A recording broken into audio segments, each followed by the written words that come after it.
Hello, I am Marie Contreras. For the last 20 years, I have been a vintage and antique collectibles reseller on eBay. For the last 5 years, I have run my own pet care business.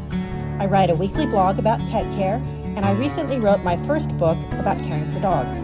I make videos on this channel about growing a small business, saving money, and living life on your own terms. If this sounds like something you would enjoy, stick around. I hope you enjoy what I created for you.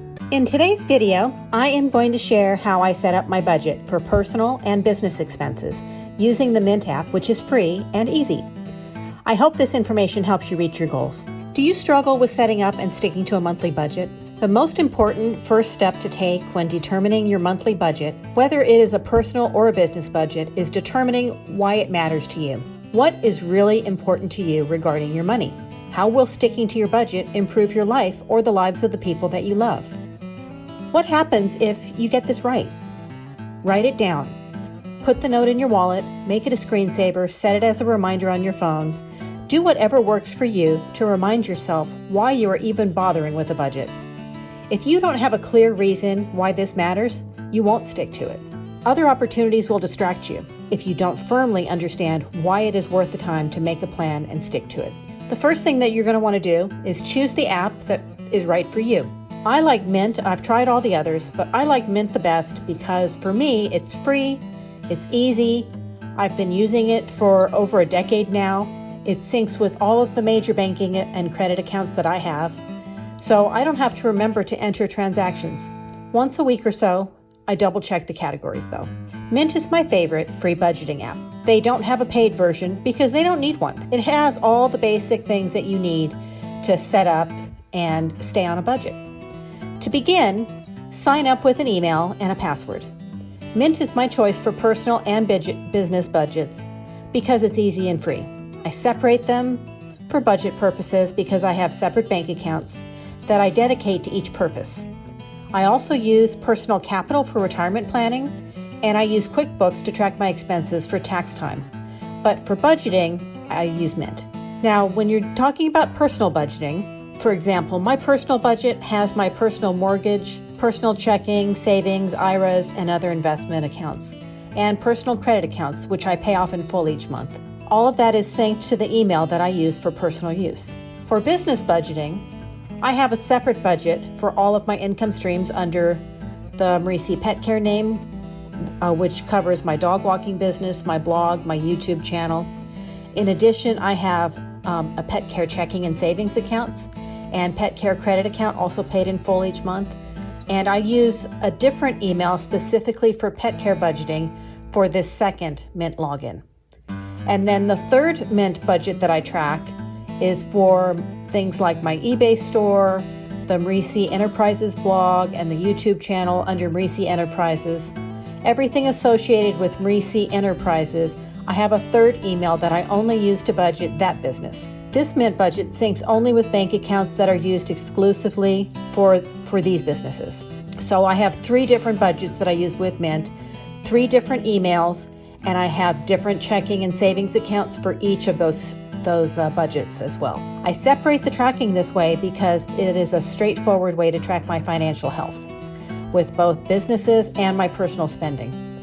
When I first set up the Marie C. Enterprises budget, which included my eBay store sales, I didn't realize that the fees and the shipping supply costs were so high. It surprised me. There was also overspending on inventory that was slipping by me.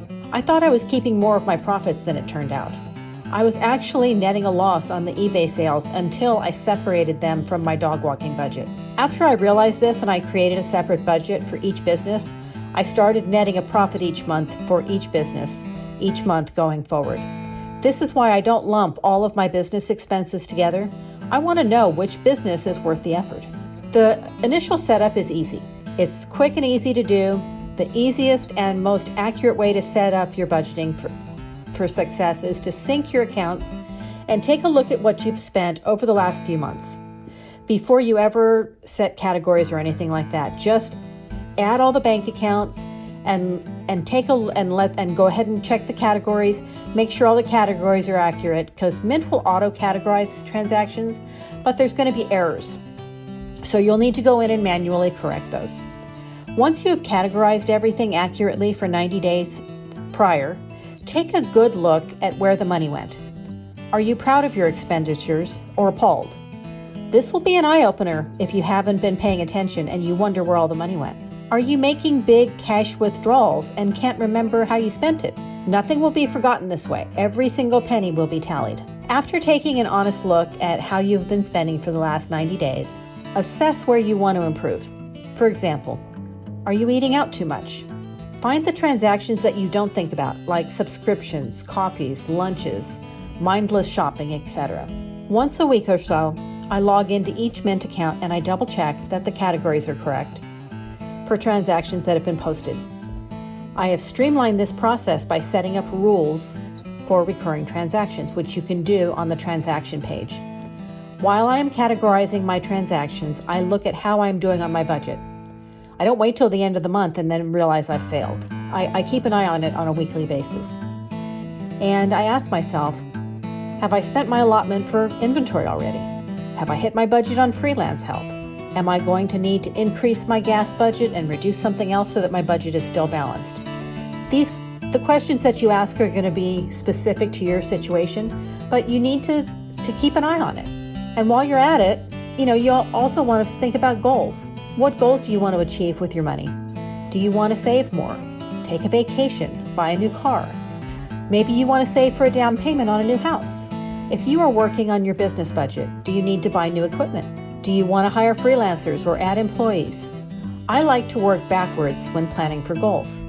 I set the goals and then I budget with what's left. That way I'm going to hit the goal. Do you need to generate more income to hit your targets? I also like to plan what I will do with extra income before I earn it. If I have a goal that I'm trying to hit, I can get there faster with extra income.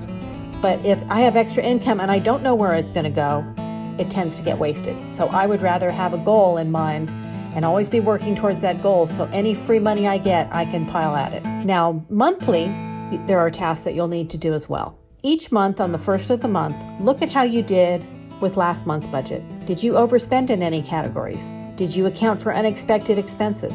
Each month, when you evaluate the previous month, you can fine-tune the current month's budget and be better at it.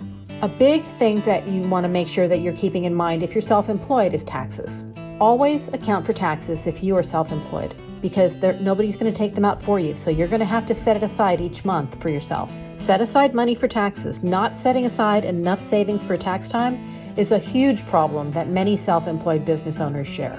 If you stick with this long enough, it becomes a habit, and you get better about how you spend your hard-earned money.